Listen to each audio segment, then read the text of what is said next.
All right, ready? We're ready. Ready? Rolling. I did Keep that in. Keep that in. I did the wrong one.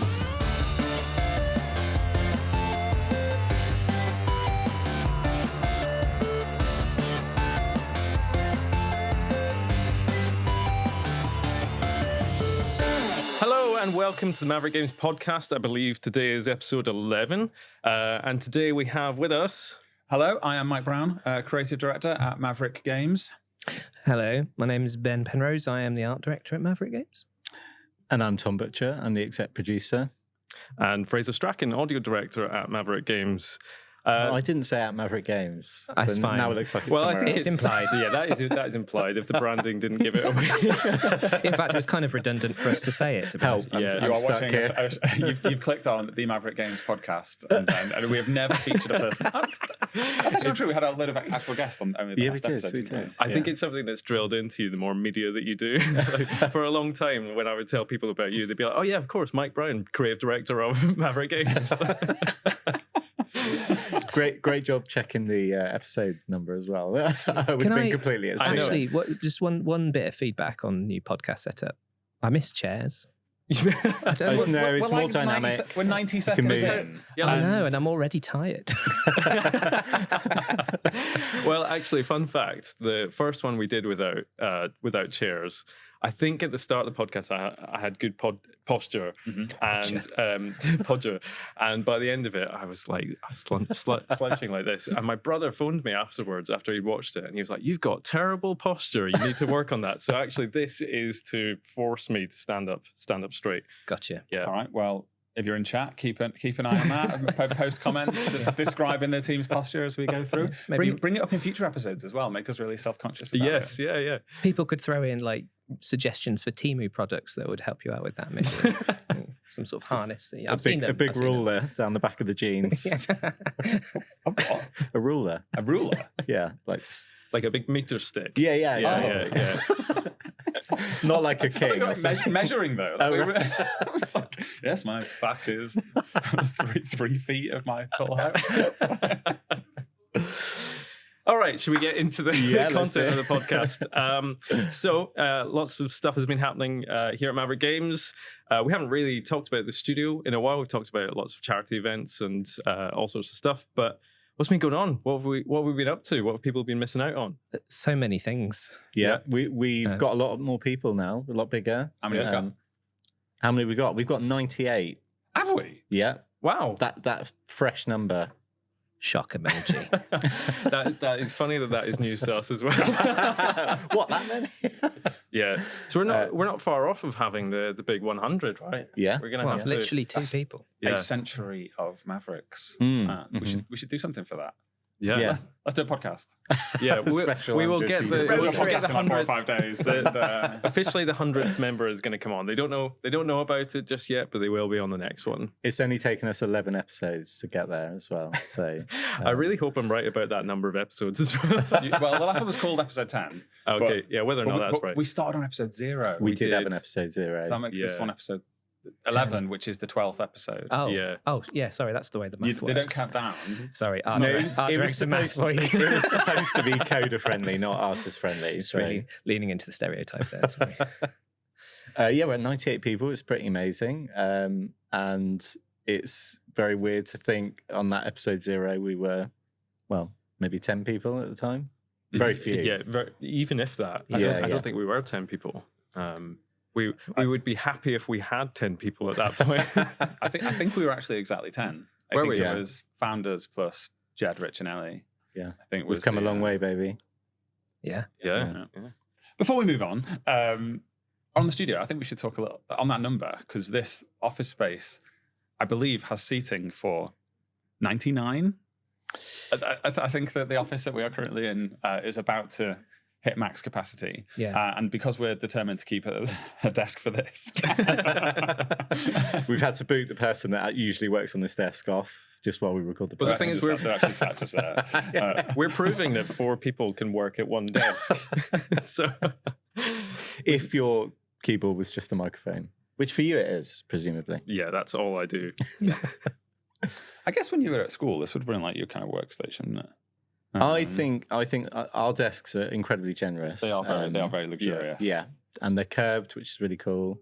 But yeah, hoping to grow into a bigger. Yeah, we are about to put pen to paper on a lease of a new office. I hope I don't jinx it by pre-announcing that, but probably be done by the time this goes live.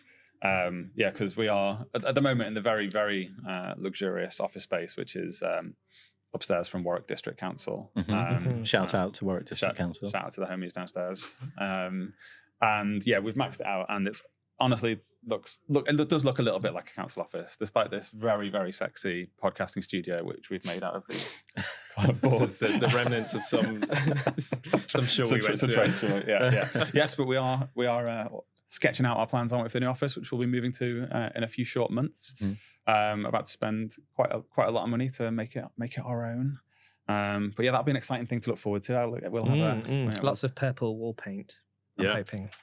I don't know. It's a mystery to me. You haven't seen it? No, but I've seen bits. That's but funny, I isn't it? haven't seen a huge amount. Kept the art director excluded from it. It's like it might have been done intentionally. That is funny. He'll have opinions on all sorts of stuff. He's going to want art everywhere. Well, that'd be funny if it turns out to be absolutely terrible. We can look back on this moment as the moment I realised we hadn't shown you any of it. There's lots of cool things that happen there when you're like planning out a game studio. Right, there's a lot of bespoke spaces that you wouldn't typically get in a district council office. We have a lovely, very small kitchen. We have some meeting rooms. Not enough because I guess we have more meetings than district council. How could you possibly know? Don't know. If you work for a council, please let us know in the comments. But yeah, there's obviously special spaces. That little kitchen has got a floor space of approximately 1.5 meters squared. It is. It's very small. It is tiny. But we've all got to know each other a lot better as a result when you're making a cup of coffee. Yeah. But yeah, you have to have a space for a podcast suite, for instance. New space, which we will have hopefully. It's going to be movable as well, so you'll be able to see lots of different parts of the studio. Podcast studio like on wheels. It sounds like it does sound like this table is coming with us and it's going to be on wheels. It probably wouldn't be that hard to do it here, to be honest. We could take it. So it'd be like at Valve, where everyone has desks and casters and they can just wheel it around and like work next to people, but it's a podcast, so you can just bring it over to somebody's desk and start casting. Yeah. Ben, what's your thoughts on that? I was going to move on from podcast location and say the other thing that actually we haven't mentioned yet, which is also the thing that we inevitably spend way too long talking about, is where does everybody sit in relation to each other? Which is always a biggie, isn't it? Do you have people in feature teams? Do you have people in discipline spaces? Yeah. You want the level designers next to the environment team, but you also want them near design. And you can't have the people with the messy desks next to the people with clean desks, because there's risk that will spill over and then cause major issues. Very much like where you've got the chicken and the fox and the grain. And you've got like the artists are the chickens, and if you put them next to the grain, they're known to go start baking their own bread and stuff. Who are the foxes eating the artists in this scenario? Definitely production. 100%. Foxes, I like that. That's okay, cool animal. But yeah, look forward to us showing more about the studio in a future podcast, I guess. We'll have to do like a cool tour, right? When it's all open, right? Yeah. Watch this space. We will do that. Yeah. We should go record in there now while it's a complete tip. And that's a good idea. Do like a transformation wipe. Yeah, like changing rooms. I guess. Shall we license the music? I can channel my inner Lawrence Llewellyn Bowen. Is it inner? You're going to get us copyright struck. Is it an inner Lawrence Llewellyn Bowen or an outer? Well, when I was younger and I had long floppy hair, it was very much an outer Lawrence Llewellyn Bowen. Your hat is kind of magnolia almost. Is it? I think it's grey, mate. Okay, this is why you're not on the art team. Not an artist. This is what I mean by the foxes. Yeah. They're going to ruin it. Gaslighting us with stuff like that's actually magnolia. Should we move on to news? Let's do it. Okay, so exciting news, certainly from our perspective, was that a few weeks ago there was a big change in Xbox leadership. Yeah, so why was that exciting from our perspective? Well, because we used to be part of Xbox. Oh, I see what you mean. Okay. It's exciting that Yeah, sorry. we Yeah, know that guy. Yeah, we know, Yeah, we know both of those exactly. guys. Yeah. Yeah, it was, wasn't it? So they've Alan Hartman has retired, Yeah. moved on to go, I guess, hang out on the farm or something, Mhm. and Good replaced. for him. Gone upstate. Yeah. Yeah, We don't know if he's moved. replaced with everybody's friend from over at Rare, Craig Duncan. Which Whoop, is absolutely Yeah. whoop whoop. Yeah, we like absolutely massive. Yeah, we do like Craig. Absolute menace on the football pitch, though. I think that's not unkind to say. He's Tell us more. a big reducer when it comes to tackles. As Kenny, our recruiter, when we were at Playgrounds, can attest. We're currently working on our Maverick Games football team, and I'm looking forward to when we can finally meet on the pitch. I doubt Craig is still going to turn out. Really, I'm sure he will. Because he's vice president of special effect, right? So he's definitely going to turn up to All right. some of the special effect five-a-sides, I think. Going in with both feet all over again. This definitely sounds like a challenge. See you on the pitch, Craig. just to be clear, I do not want to see Craig on the pitch after that tackle. I'd say the whole thing is quite a shift in probably style of leadership for Xbox as well, right? Totally. Yeah. I mean, obviously, we know Alan really well. So he was, whilst we were at Xbox, various roles, but all in the mix of his title, which he had at the end, which was vice president of Fable and Forza. And so having people that have worked on Forza and Fable interacted with Alan quite a lot. And he was kind of very old school Microsoft. I didn't realize how long he'd been there because it was in the press release when he left. He joined in 1988. Whoa. I wasn't born then. I knew you were going to say that. That is like proper Microsoft. Yeah. I would have been there through like some crazy years. And he was like a very kind of wizened game maker, wasn't he? And I have to admit, I was surprised when he went into that position. I guess replaced Matt Booty. Was that the shift they made? But yeah, I think it's a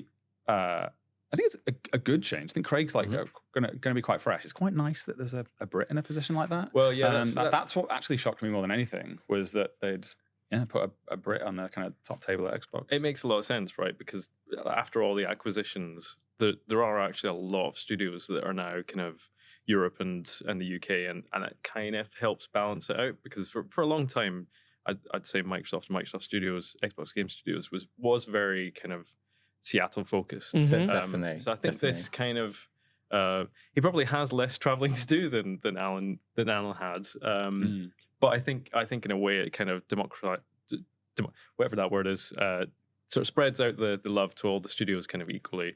I think he'll give a really big voice to the UK studios. I think it's great for the UK industry in general. 100%. Because you're right. It was very Seattle focused to the point where for us folk that actually got to go over and visit a bunch of those people, it was always quite a surprise that you turn up and actually all those big studios that you associate with Microsoft are actually in very close proximity to each other, right? So a lot of them in the same buildings. Yeah, exactly. Yeah, like Age of Empires just opposite. Totally. Exactly.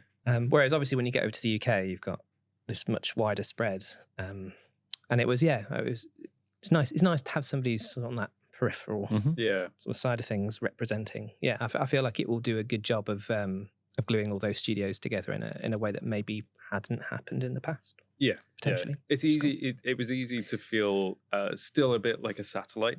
Yes. To the wider org, and I think this will do a good job of potentially even shifting the kind of focus and I'm hesitating to say the word power. The balance of power has shifted back to the UK. God save the king. The power shift. There it is. I love that when you use that filter, you have to like make a special face when you're using it. Also, great news for Rare, I think, with Joe stepping into the studio head. Great for Rare, great for Joe. Yeah, like very, very happy to hear that. Yeah, great stuff. Cool. Next piece of news, then. So you probably remember a couple of years ago, Netflix started bringing together a, I guess, Avengers type scenario. A lot of big names coming in from various game studios. Looked like they were entering the AAA gaming space, but unfortunately, it sounds like that studio's now closed. Oh, really? Yeah. So Oh. This is fresh news for me. I love that No reaction. way. By the way. Yeah, so that you have various people like Joseph who Staten. who we know. Mhm. So, You certainly do very well. it's visited Playground. Oh, did he? Yeah. Okay, I don't remember that. As a big Halo fan, I imagine you were pretty excited about that. He also author of the book Contact Harvest, which is one of the better Halo novels. Would highly recommend it. Maybe skip the last chapter again. Oh no, he's started. Bit now. He's sexy. got- I feel like that's a bit of a sweaty. spoiler. It's got a sweaty sex scene at the end. Oh, A lot of people making a note now. of this book.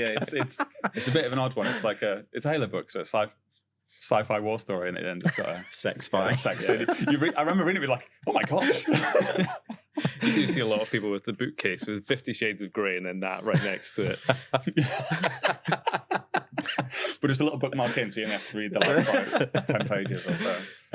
So they also had Raphael Grasset, who was the studio art director from Sandy Santa Monica, worked on like the God of War reboot. very pretty games. Incredibly pretty games, yeah. And also Chaco Sunny from Overwatch 2 as the EP. EP on Overwatch. that project. Yeah, it felt when they announced, it felt a bit like a Harlem Globetrotters type thing, didn't it? They really were picking the kind of real superstars for each position. And I was really excited for it because, obviously, as you know, I'm a Halo fan. I'm a fan of Joe. I'm a fan of pretty much everything he's done, including that book. I think it's generally one of the better Halo books.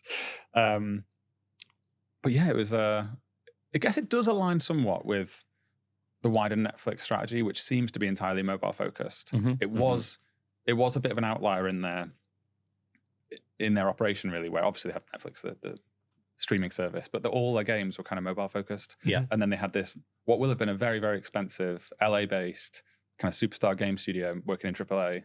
So it's not that surprising given their wider strategy, but it's very, very disappointing because you kind of want to see what that team would put together. Yeah, Totally.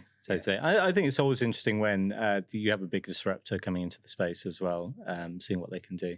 I think, well, the whole industry has obviously been awash with studio closures and redundancies. Yeah, lots of bad news. And I think it's just exciting when someone new comes into that space. And it's a real shame that nothing's come to fruition, I think. But yeah.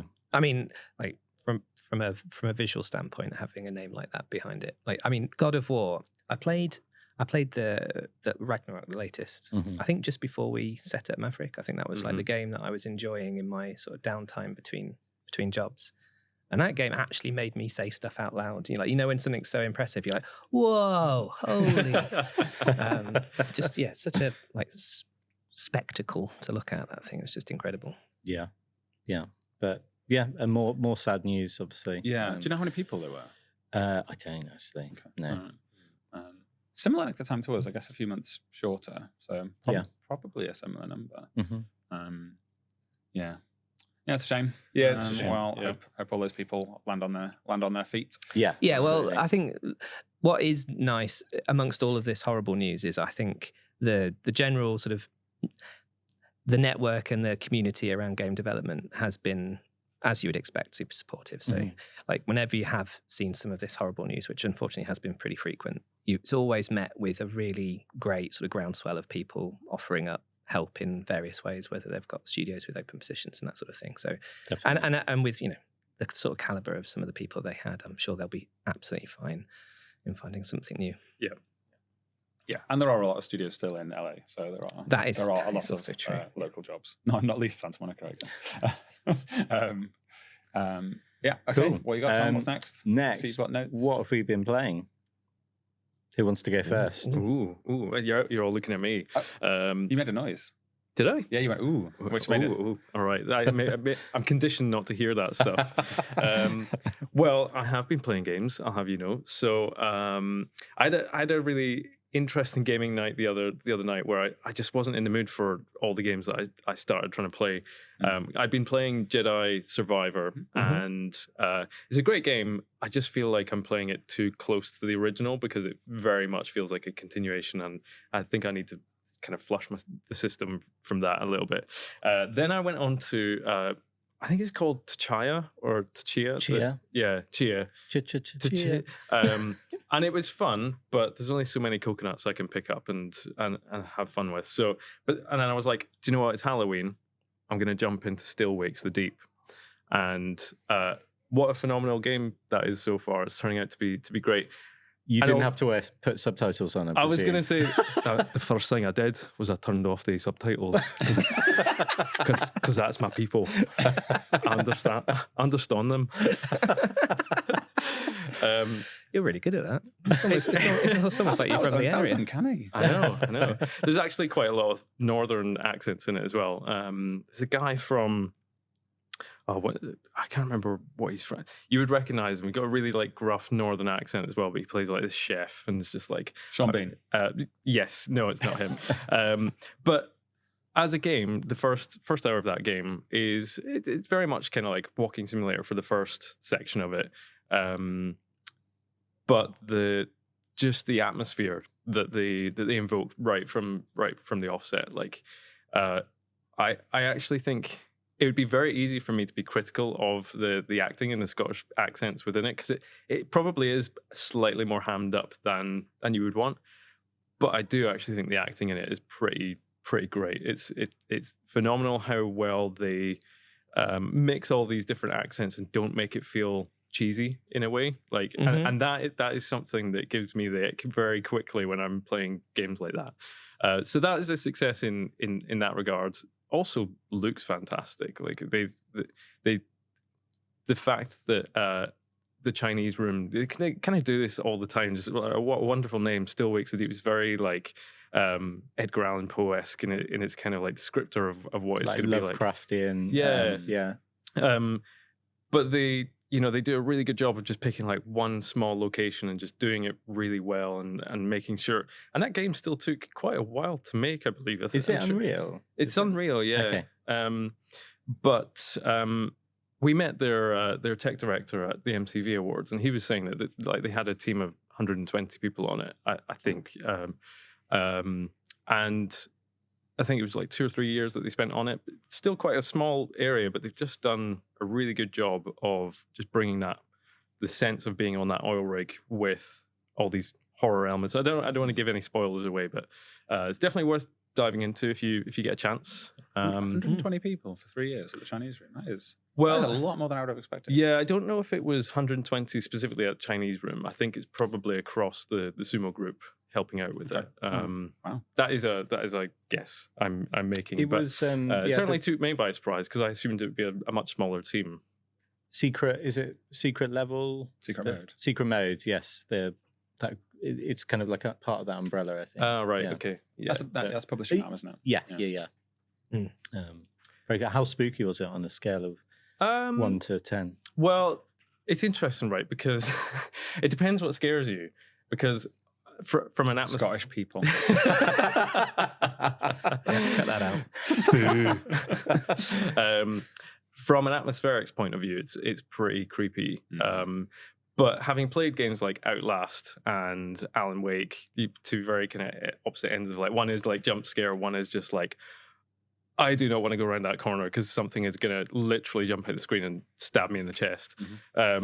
I'd say it doesn't feel that scary, but I've also not finished it, so it could be building to something horrific. A big spooky crescendo. Yeah, it's very on rails.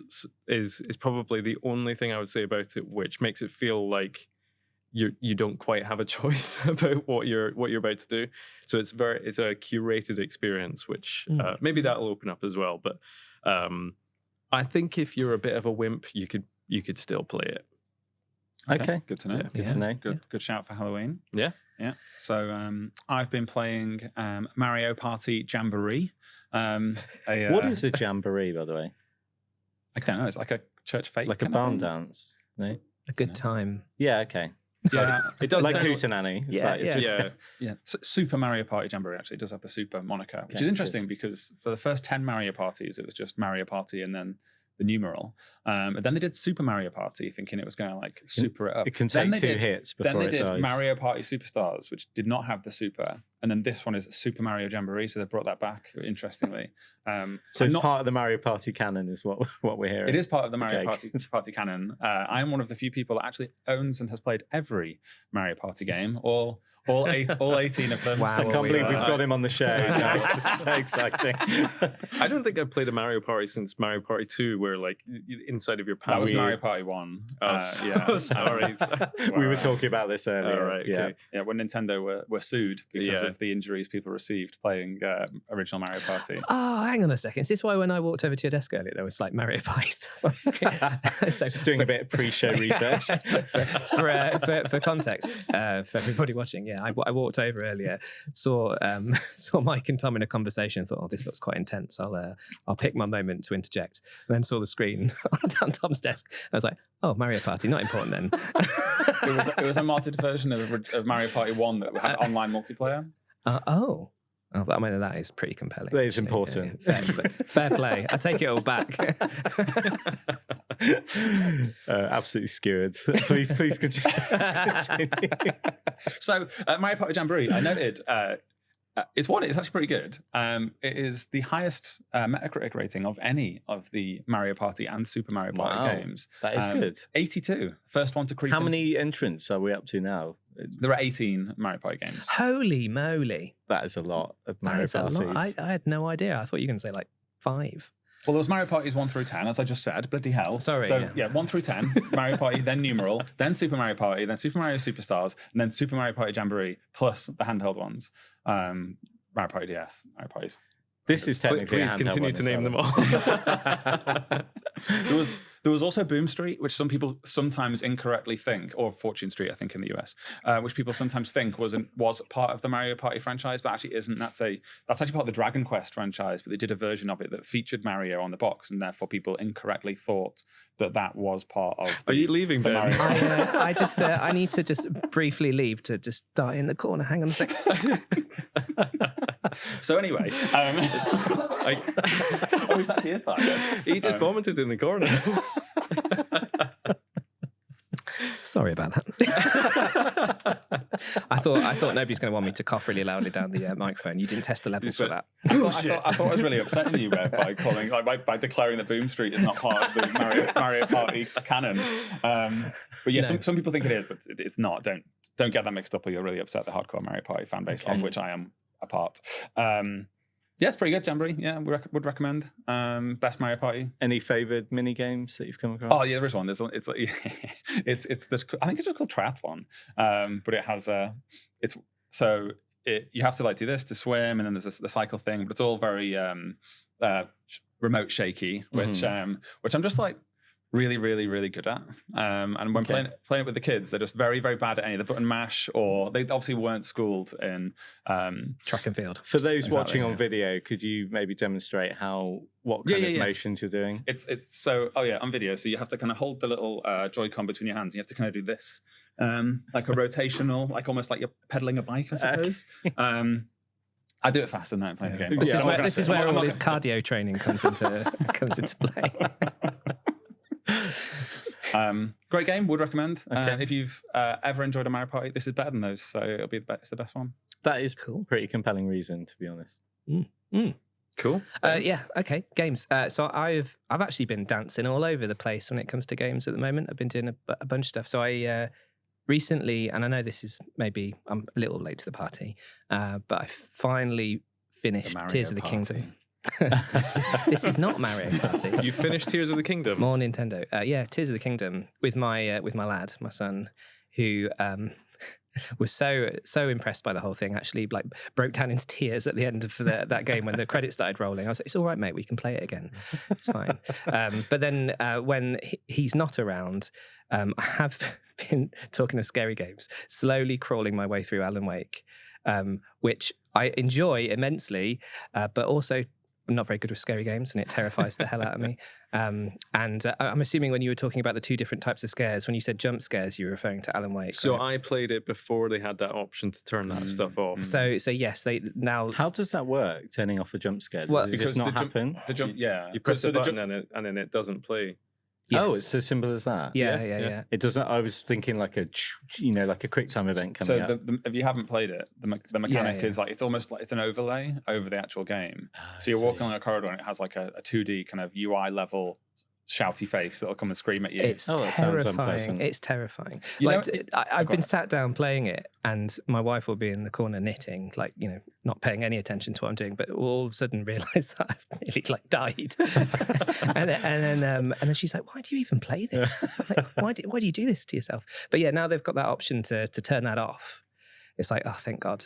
Are you now just waiting for it to happen now and it never does? Well, that's the thing. Yeah, it still does actually play this weird psychological trick with you where you know that that's no longer going to be a thing, but you're still waiting for it. You're also thinking about it. Yeah. But yeah, I don't know whether I've said this on this podcast before, so apologies if I'm repeating myself. But I do think the Remedy games are just, I love the way they tell stories, that studio. It's just something, I've always been a fan of, like, if I ever go to a particular novelist, for example, I always like the ones that write really weird, esoteric kind of stuff where, there's like metaphysical weirdness going on. And like Haruki Murakami, for anybody who knows that author, he's always my go-to. But yeah, I feel like I get a little bit of that in the way they put game stories together. And so, sort of plodding through it slowly, partly because I'm terrified of it, and also because I kind of don't want it to end. When you have like one of those games you really love playing, you're like, I'm going to sort of ration this out because I know what's going to happen when the credits roll. I'm going to be like, right, countdown to Alan Wake 3. That's 16 years between the first and second. Yeah. Well, I mean, I guess they're ramping up, right? Because they're sort of working into they call it the Remedyverse and moving into Control 2 and stuff like that. Oh, I love that. Yeah. I mean, I think that extends to their studio because, like, I love watching all the videos online of like studio tours. Remember that video where it was like Sam Lake standing with a cup of tea at the top of the stairs, and he just slowly looks around. Well, the whole company are there. He did one where he's with a cup of tea. He's in a lake and he's like drinking coffee, and that's very weird. I like it. It's very cool. It obviously shows that their personality is in their games, which is the key thing. I mean, he's literally in their games. Well, they're just one of those studios that just has an incredibly unique voice, right? Which it's partly because of all that bizarre stuff. Yeah, I'm here for it. Quantum Break was a great game. Really good game. Yeah. I mean, Control was the one that like properly stole my heart. I think. I loved Control. That was an amazing game. And yeah, the way they started to Control. It had a lot of accessibility options, like you could do God mode and infinite ammo and no reloads, and there was a whole bunch of them. Okay. Yeah, Fair enough. Mike's like, I might have finished that game if I knew about those. I didn't actually finish it. I got very close to the end, but it did beat me. I remember when it came out and talking to you about that final section, and it was super hard. It was just the reset point was about 25 minutes back. So every time you die, it's like if you've only got an hour to play, you get a reset of 25 minutes. You're like, but yeah. If I'd known there was a God mode, maybe I would have saw whatever happens after that. The God mode in Alan Wake is being able to turn off the jump scares. I did wonder when I played Alan Wake 2 if that was like how did that happen? Because it is like you were obviously confused as we described it, because it is odd that you can just turn off a feature like that, but because of the way the feature is implemented, which is odd, they're able to do it. I do wonder if they were focus testing or user testing, and it wasn't scary enough. Like they weren't getting enough of a fear response from people, and they were like, "What can we do?" And they obviously don't want to change the level design, the mission design, add new enemy type or anything like that. It's like, what if we just screamed at the player a few times? Remember in the early days of the internet where it was quite common meme, wasn't it? Where you get sent to a website or a video link, and it would show a puppy playing or something, and then like a horrible zombie face would come and scream at you out of nowhere. We could probably put one of those in this video, actually. It'd be quite fun. Just for Halloween. Yeah. I think you'll find actually it was always the girl's face from The Ring. No, the one where she's got the ghost in her and the exorcism. There you go, that's the one. Exorcist. Yeah, it was her. It was her. Yeah. So right, Tom? I have been playing Metaphor Refantasio. Hopefully I've pronounced that right. So this needs an Italian accent. I don't know if it is Italian. I mean, it's not Italian. It sounds like it is. So this is a game from Atlas, specifically Studio Zero, who are one of the subdivisions within Atlas. by the Persona 5 team. So I never played Persona. Call me old-fashioned, but as a 40-year-old man, a setting in the school didn't gel with me in the way I think this one did. So when it's basically a fantasy setting, and it kind of takes place in this kingdom, and there's a whole bunch of races. Each race is well, they kind of all look like humans, except some of them have like foxtails, some of them have ears, cat ears, and maybe I'm not an expert, but please write in the comments whether it is or not. You sent me that furry link earlier on today. It's all coming out. He literally did. I mean, I was about to go. This sounds like a game tailor made for Tom Butcher. It's gonna be a heavy edit, this one. So yeah, it's the story's super interesting. So it's basically takes place around this like succession crisis where this whole bunch of people like kind of vying for being the next crown, like ruler, king, queen type thing. It has a bunch of like features or structure that I think comes from the Persona games. So there's like a calendar that advances, so it gives you a bunch of interesting choices that you're constantly making. Like, do I listen to this person talk about something that's going to potentially make me a more tolerant ruler, or do I go and do this other side quest and fish, or gather some things? So that's super interesting. And then it's because you've got a calendar, you can then point to certain things that are going to happen, like crowning the new king or queen. That you can see that like approaching the calendar. So each time you're advancing time, you're like, shit, it's getting close to that big moment. It's very like all of the kind of Persona series. The UI is incredibly, it's very stylish. Sometimes to the point of distraction, I'd say. It took me a lot to actually take in exactly what information it's showing to me. It's beautiful, don't get me wrong. It's just quite hard to pass the information in my head. It is very inaccessible. You showed it to me, and I was surprised that there isn't somebody well, maybe there is an accessibility setting to calm it down a little bit. Because definitely it's a lot. Yeah, it's a lot. Within Xbox, if we'd had a UI like that, they would have asked us to change it because it is overwhelming. Mm-hmm. Yeah, it goes hard. It's like incredibly like full on and very stylish, as I said. But where's the developer based?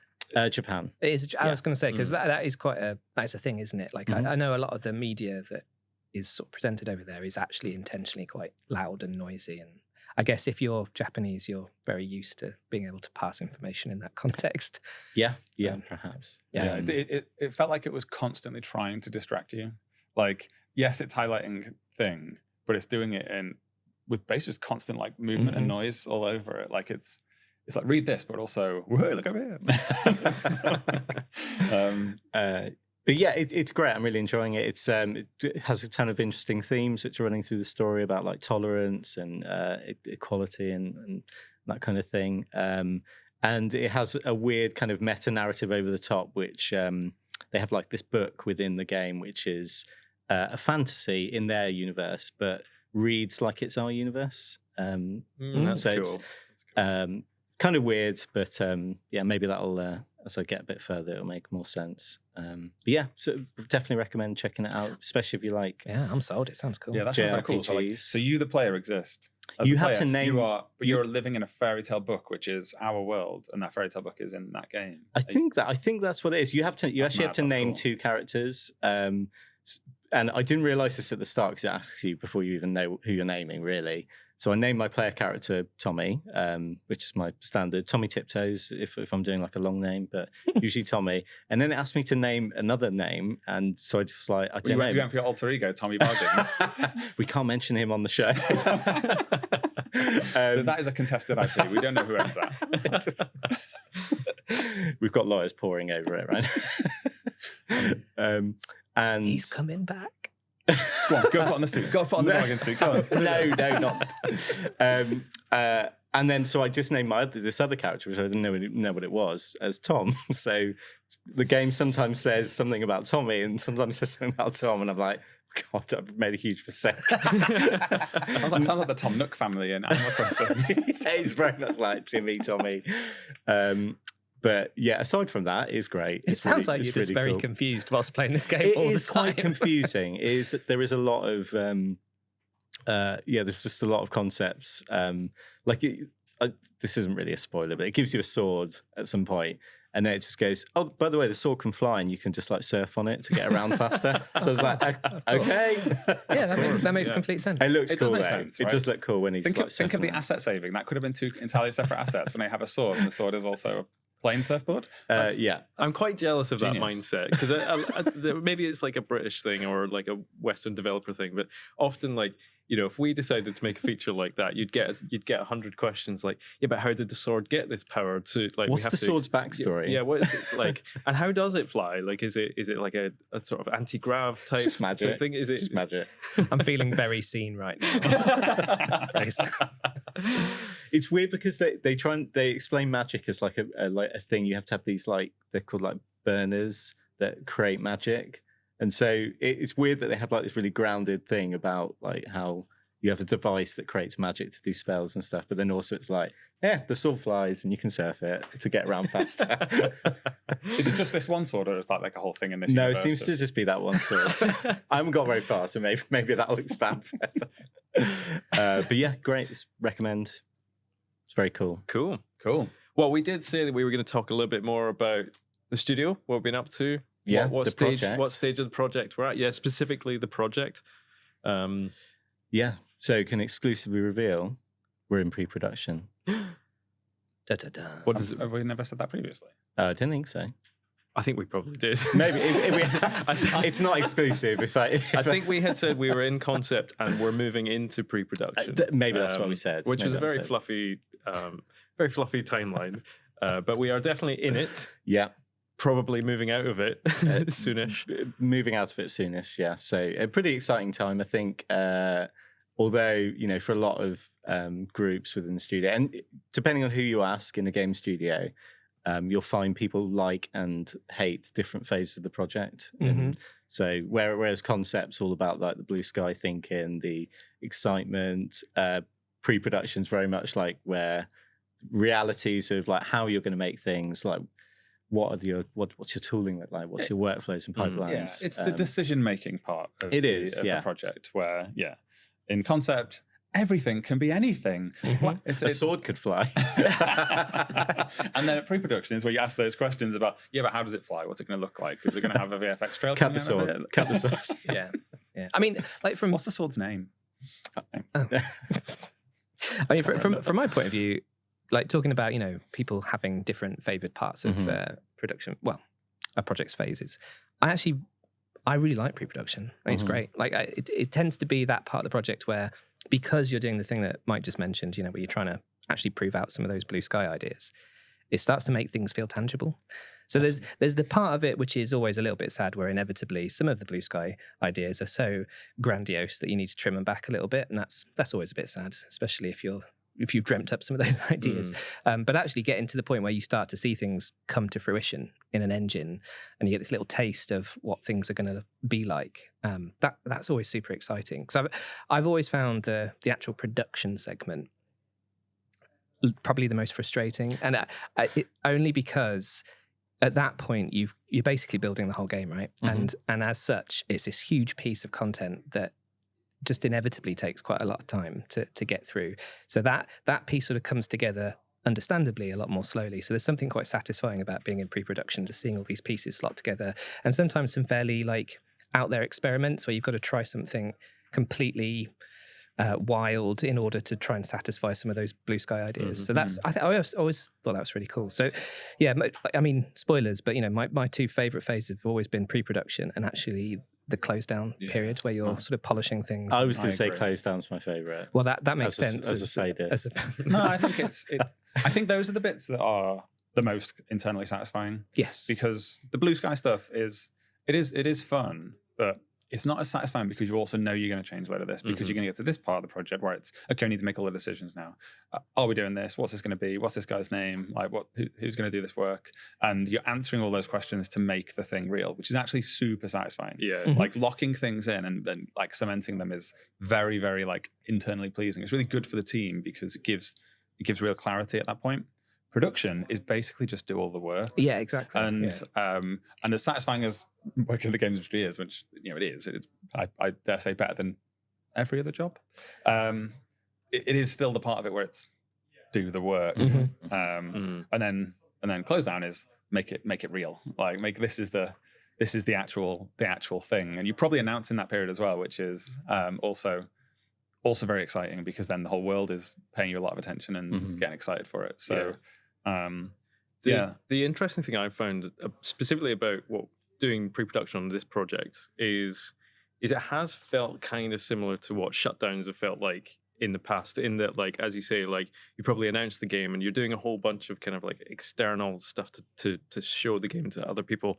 At the same time, you're kind of spinning this other plate over here and just trying to like polish up what you're doing. And we've kind of been doing that in pre-production, which is quite different to, back when we were at Xbox, like creating something from scratch, trying to prove out some of those weird ideas that we've got. How does the sword fly? Like it's we can't cut that section out there. But it's been quite a challenge, I would say, because we've had to get a lot of groundwork in place, so get a lot of systems working, get a lot of tech just made that didn't exist, whilst we're also trying to just make something to actually prove to ourselves what is it that we're making, prove to the team what it is that we're making, because that blue sky period in concept can also be quite confusing for the team, where we're constantly in meetings or discussions where someone's like, what happened to the thing that we talked about in that brainstorm like ages ago, and it's like, production cut it. So it's been a proper shift in mentality, I think, for me personally in this pre-production phase, which has been really interesting. Yeah. The other neat thing about it is it's where you get the first bits of content that players will actually play. A lot of the things you're doing in concept are prototypes and are intended to be thrown away, whereas the stuff you're doing in pre-production is really production stuff before it. That's what pre-production means. And so, we're driving the cars that the players will drive. We're driving on roads that players will drive. This is like the real stuff that will actually ship, and it kind of... Yeah, it's like a little window into what the thing's going to be like when it's finished. Right? It's super exciting. And there's also that element of, if everything goes well anyway, like that's as unpolished as the game is ever going to be, right? In theory. And that's always like a nice sort of lens to put over everything when you start seeing stuff coming through and you're like, this looks great. It's like, it's so close to being there. And then obviously you've got like a full production cycle to make that stuff happen as well, which is that's a great insight. Yeah, I think that that is nice actually when because there's a lot of successes in the build at the moment, right? There's that section between where you start it and then where you get to the other bit to do the thing, and but it's like that. I was like, what's he gonna say? This is so exciting.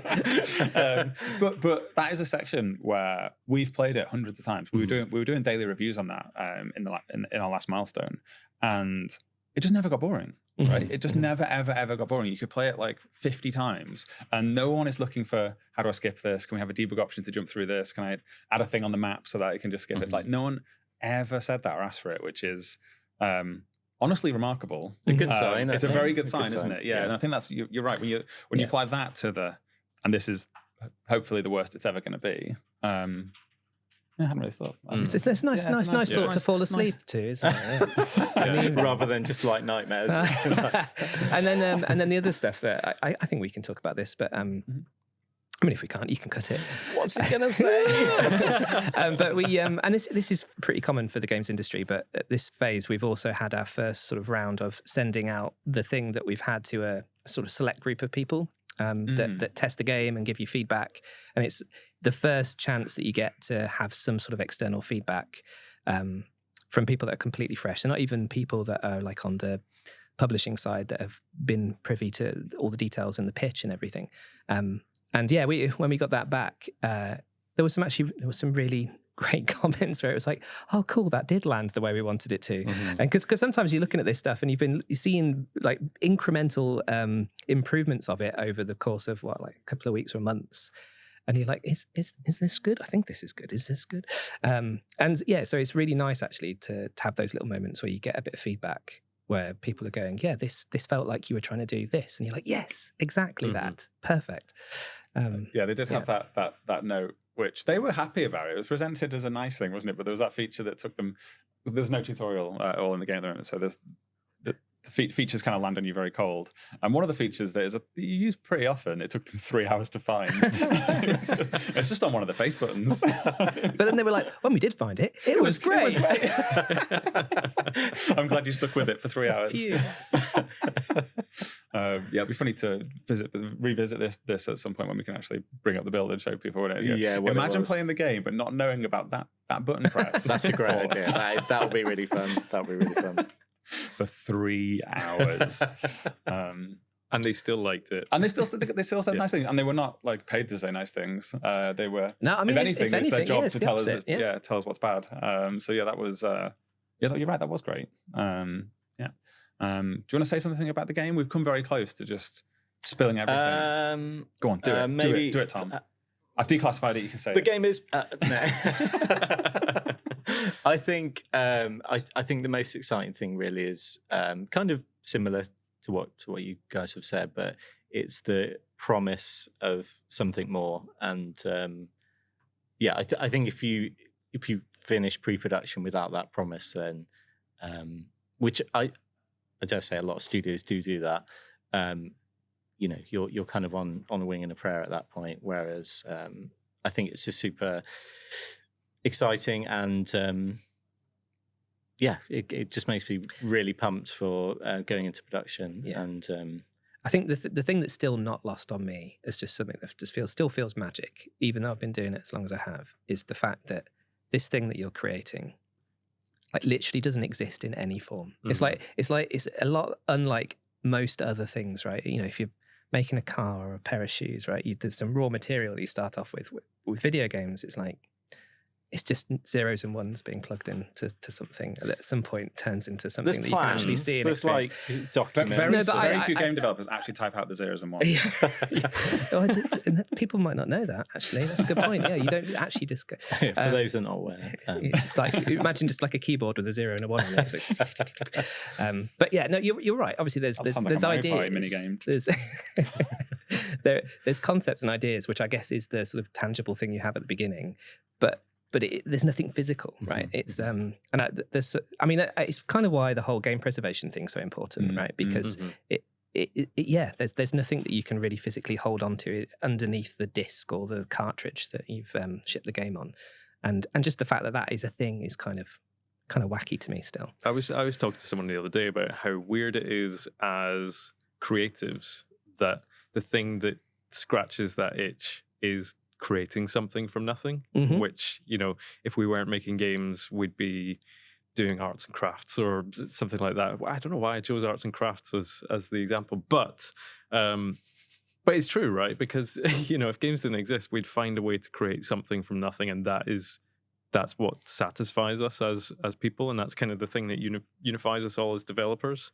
And what we are making is satisfying at the minute. So, it's kind of magic. All right, and on that, I think we've almost spoiled the game enough for everyone. So. Do you think we actually explained what pre-production is? Probably not. I think just to be a bit more specific and literal about it, it is taking all those ideas and proving out that you can make them and how long it takes to make them, such that when you hit production, you've got a fully scoped backlog. Thank you. We love a backlog that's been scoped. Yeah. So you're able to know, well, it took this long to make that flying sword. Yeah. And so flying sword fits into schedule. The metaphor I've always... 100 flying swords. The metaphor I've always used to when people have asked me about it is like, you're basically exposing a bunch of dials, right? And one of them is like, how many people you have on the team. The other is, how much money do you have? The other is, how much time you got? And it's basically finding out what's the magic formula as to where all those dials need to sit in order for you to be able to actually do the thing that you've been pitching to people and saying you want to create. Does that work? Yeah, I think so. And then once all those things are done, you move into production. You make the thing. Was it the dials that made you like pull it up? That wasn't a metaphor I just came up with. That's one I've been working on for years, mate. I've got loads more as well. It was a very art directed. Wait till we get into production. I've got this whole thing with a cake factory and ingredients. Cheesecake Factory. I love the Sure, cheesecake. why I love not? Cheesecake It could be Factory. cheesecake. Always go there when we go GDC, don't we? We always go to the Cheesecake Factory. It's got a great view. It does, doesn't it? Yeah. It's over such a Union- horrible over Union name Square. for somewhere where you eat food, though. I just don't think you should use the word factory. Factory. I know some food gets made in factories, but I actually, I took a panoramic shot on my iPhone when we were there last time, Mhm. and I might have tried out one of those Apple Vision Pros recently. And put one of those on, and I started leafing through all the like panorama shots because they sort of. I was back in the Cheesecake Factory, Mike. It was amazing. I was like, oh, wow, it's just Whoa, that cheesecake is huge. Yeah. you never want to see how the Could you cheesecake's taste- could you made. taste it? That's the thing about a factory. They have such a big menu. So many things on that menu. Yeah, it does. Crazy. Every time I go there, Crazy. I'm always like picturing like Gordon Ramsay and like. It's too bloody big. There's too many things on Like, here. do you know when he always goes in and he orders one of everything on the menu just to prove to them how absurd it is that they have that much on the menu? I feel like Is this frozen? It's fresh frozen. What's that mean? big Ramsay fans. Love Ramsey. What's next, Tom? Well, we've been going for a while now, so maybe we should save secret thing for next podcast. Secret thing. Yeah, that's a thing. Definitely big that up as a thing that we need to come back and visit. Secret thing. Yeah, I think we should end there. Yeah. On that note. Yeah, on that. Thanks for listening. If you haven't, like and subscribe on all the socials. And we'll see you next time on episode 12. All right. Bye-bye. Bye.